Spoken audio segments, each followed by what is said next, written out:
Most people think that buying a home starts with looking at houses. It doesn't. Buying a home starts with creating a game plan and outlining and understanding your long-term goals. Because the buyers who get frustrated, overwhelmed, or discouraged are usually not the buyers who can't buy. They're the buyers who didn't understand the process, didn't understand the numbers, or waited too long to get real information. So in this video, I'm going to break down the 5 things that you need to know before buying a home in 2026. We're going to talk about why your first home probably won't be your forever home, how much you actually need for a down payment, how down payment assistance really works, why getting pre-approved early matters, and what you need to know about closing costs before you start shopping. If you're new here, welcome. If not, welcome back. My name is Daniel Walcott. I'm a realtor here in the Washington, D.C. metro area. And on this channel, I help buyers, sellers, and investors make smarter real estate decisions. The first thing that you need to know is that your first home is probably not going to be your forever home. And I know that sounds obvious, but this is one of the biggest reasons people sit out of the market longer than they actually have to. They're not just trying to buy a home, they're trying to buy the perfect home. They want the big single-family house, 2-car garage, finished basement, home office, the guest room, the big backyard, the nice kitchen, the perfect school district, the short commute, and they want it all on the first purchase. And listen, I understand it. Nobody wants to spend thousands and sometimes hundreds of thousands of dollars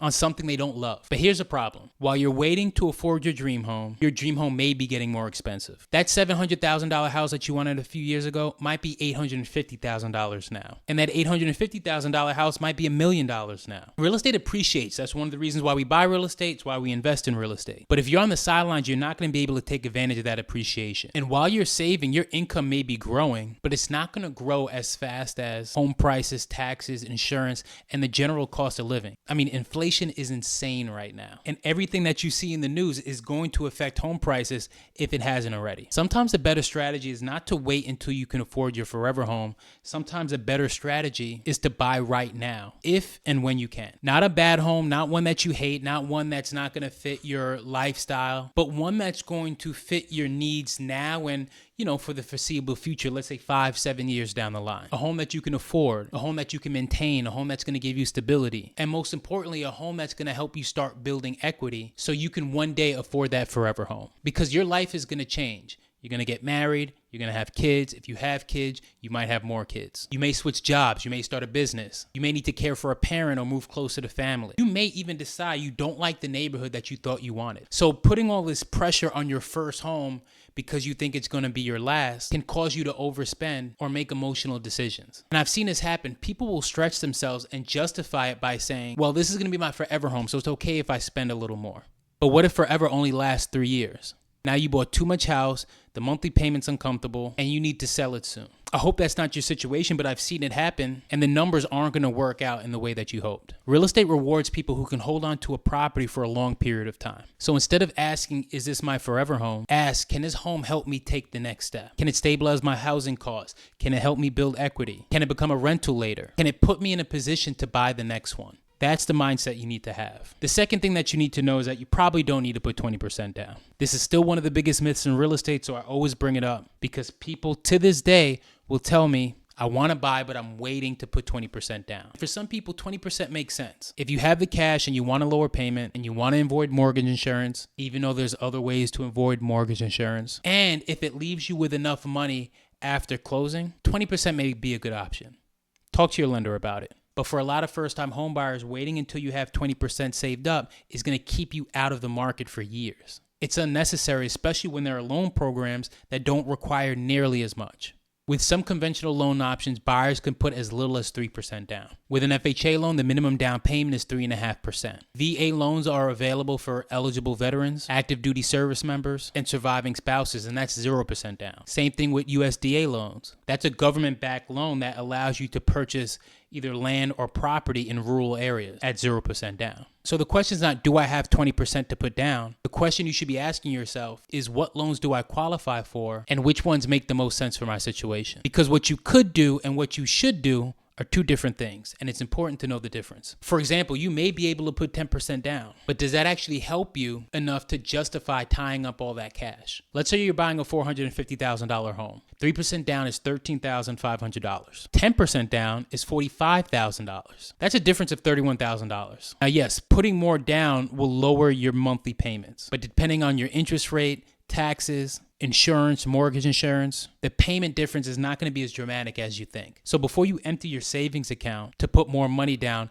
take a look at the full picture. How much will it actually lower your monthly payment? How much money are you going to have left after closing? Do you need money for furniture, repairs, moving, emergencies, reserves? Would that extra money be better used as a cushion or to buy down your interest rate? This is why you have to do the math with your lender. Don't put more money down just because it sounds responsible. Put more money down because the numbers support it. The third thing that you need to know is that down payment assistance can help you, but not all programs are created equal. There are a lot of down payment assistance programs out there. Some are national, some are state specific, some are county specific or city specific. Some are tied to your job, some are tied to which lender you decide to use. Some are for first-time home buyers, some are for repeat buyers, some are for teachers or for first responders. Here in the DMV, you may hear of programs such as HPAP, DC Open Doors, MMP, FHLB, the Virginia Housing Program. I'm not kidding when I say there are a lot of programs. But here's what I need you to understand. Not all down payment assistance is free money with no strings attached. Some programs are true grants. If you qualify and you follow the rules, you don't have to pay the money back. Some programs are forgivable loans. That means the money may be forgiven after you've lived in the home for 5 or 10 years.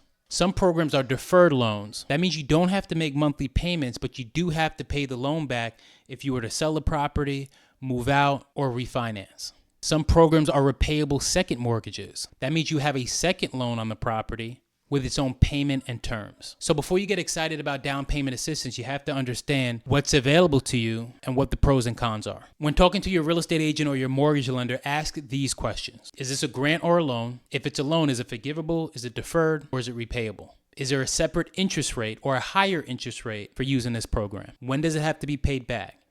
Can I refinance later? And under what terms? Do I have to live in the home for a certain number of years? Can I use it with FHA conventional VA or only certain loan products? What are the income limits? What are the purchase price limits? Are there any property restrictions? Meaning if I wanted to buy a multifamily, for example, can I use this program? You want to be clear because this is where a lot of buyers can get tripped up.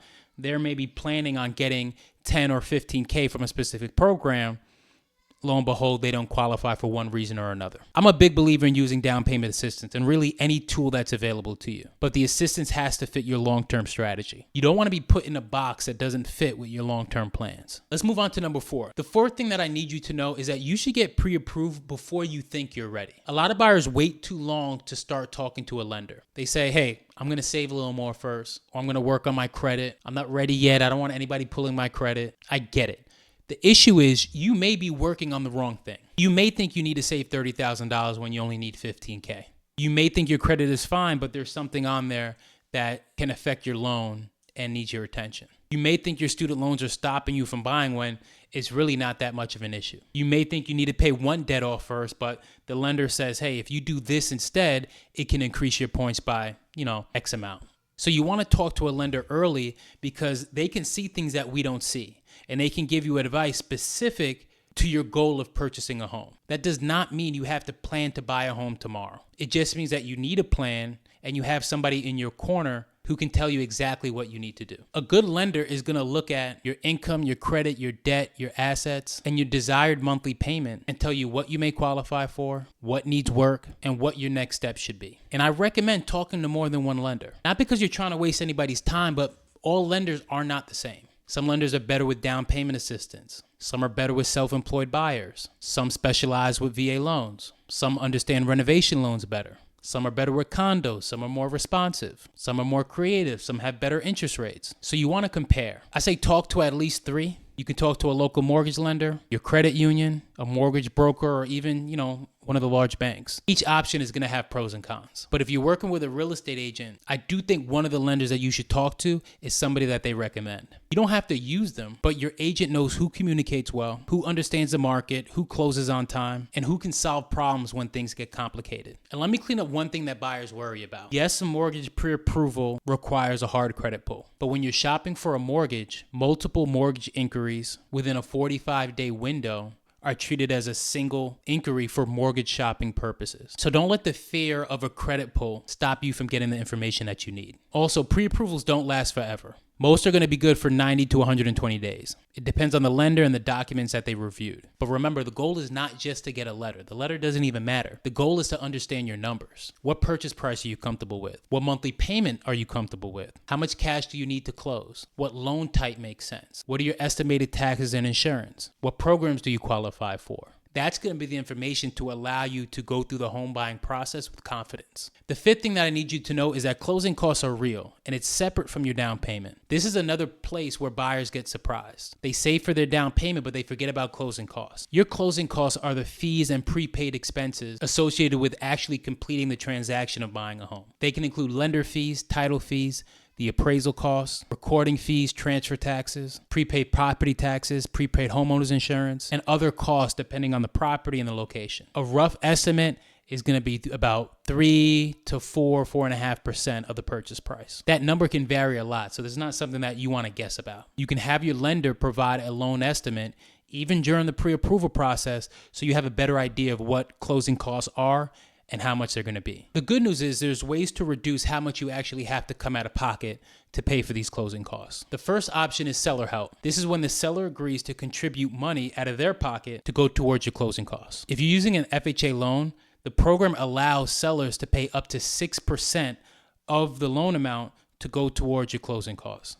Now, whether or not they do that is going to depend on negotiations, the market. It's really going to depend on your contract, because anything that a seller agrees to contribute to your closing costs, that's going to be written into the sales contract that you guys sign. With conventional loans, sellers are allowed to give up to 3% of the purchase price. But remember, just because a seller is allowed to contribute doesn't mean that they will. If a home has been sitting, or if the seller is motivated and there's no other offers on the property, you probably have more room to negotiate. But if you're in a multiple offer situation, if you include a closing cost credit in your offer, it's going to make you look weak compared to some of the other offers they have and probably won't get accepted. That is, unless everybody's asking for closing costs help.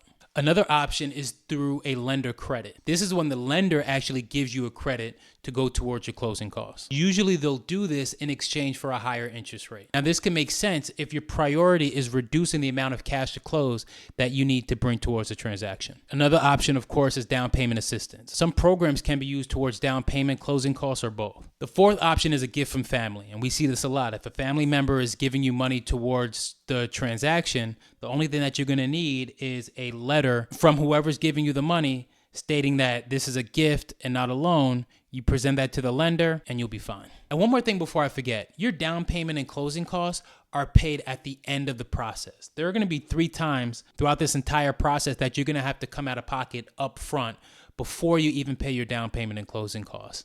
The first time is going to be for your earnest money deposit. This can be anywhere between 1% and 3% of the purchase price. In our market, 1% is typical. You also have your home inspection. That money is paid directly to the home inspector at time of the inspection, and that can be anywhere between, let's say, $600 up to $1,000. It's going to depend on what services you require, how big the property is, and the home inspection company themselves. And then you'll also need money for the appraisal. The appraisal is ordered by the lender, but they're going to charge you that upfront. Right now, I see that being anywhere between $600 and $700. So let's recap. Number 1, your first purchase is probably not going to be your forever home. So stop putting pressure on yourself to have this first home solve every problem your future self might have. Buy something that works for you now and build towards that next step. Number 2, you probably don't need to put 20% down. There are conventional options as low as 3%, FHA options as low as 3.5%, VA and USDA, 0% down. The key is choosing a loan that you qualify for, but also that fits your financial picture. Number 3, if you can, utilize down payment assistance programs. It's what they're there for. But you need to understand the terms. You want to know whether the money's a grant, a forgivable loan, a deferred loan, or a repayable second mortgage. Number 4, get pre-approved early. This might be the most important. Don't disqualify yourself before talking to a professional.